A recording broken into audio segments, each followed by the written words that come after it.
friends, Rebecca here, the Dragon Librarian from Farmington Community Library, and Elle and I are here today to talk to you about a specific awesome book series that we think that you will really enjoy. So I want to talk about this book series today because it's a trilogy, and it's one of my favorite young adult trilogies ever. And I don't think it gets as much love or popularity as it probably should. It kind of flies under the radar a lot, which is really unfortunate because it's a fantastic epic story, and I just wanted to share it with everyone, and I hope that you guys will also love it as much as I do. So it's called the Reader series, and it's The Sea of Ink and Gold is technically what the beginning of the series was called.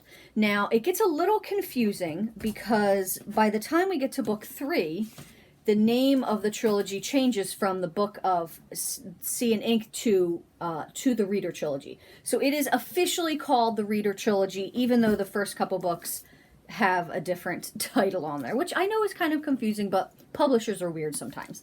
So this is the first book in the series, The Reader, and it's by Traci Chee.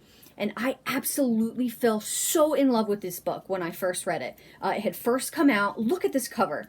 First of all, you can see with the gold, all the pages spilling into the air, and these colors are just absolutely gorgeous. So that's book 1. Book 2 is called The Speaker.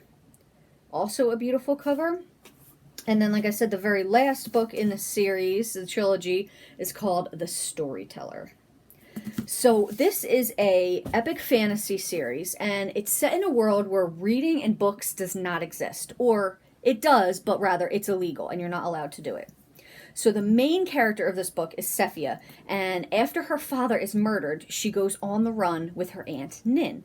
And they're hiding. People are always trying to kill them. Her father was important. She doesn't really understand why they're being hunted. But one of the possessions that she has, she discovers from her father, is a book. It's a rare book. She doesn't even know what it is. But through this object, she learns to read, and she learns what words are. And that makes her dangerous. And that is why her and Nin are being pursued. So after Nin gets captured, Sephia is on her own. Oh my gosh, she's all on her own. She's trying to survive in this world. And then she comes across this boy named Archer. Now, Archer is a part of this gang of boys that have been kidnapped by the government, and they're trained to be these warriors. Well, Sephia rescues him, and they run away together.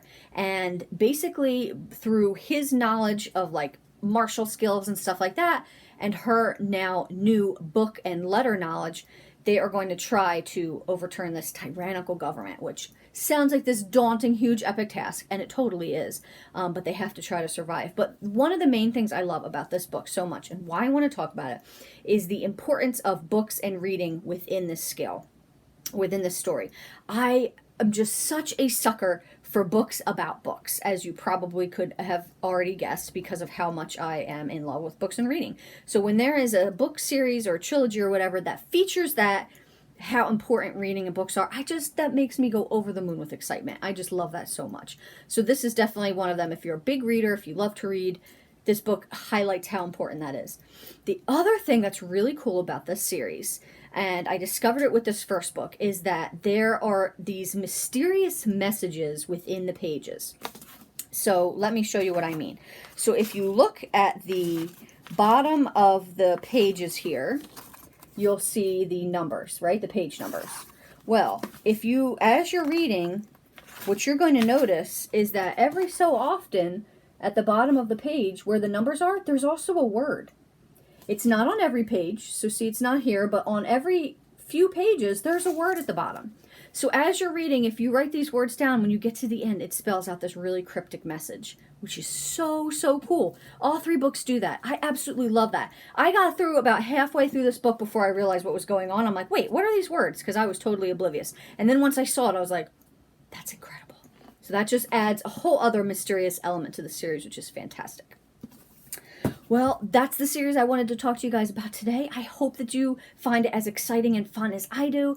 Please check it out and then come in and tell me about how you felt about it. I would love to hear your opinions.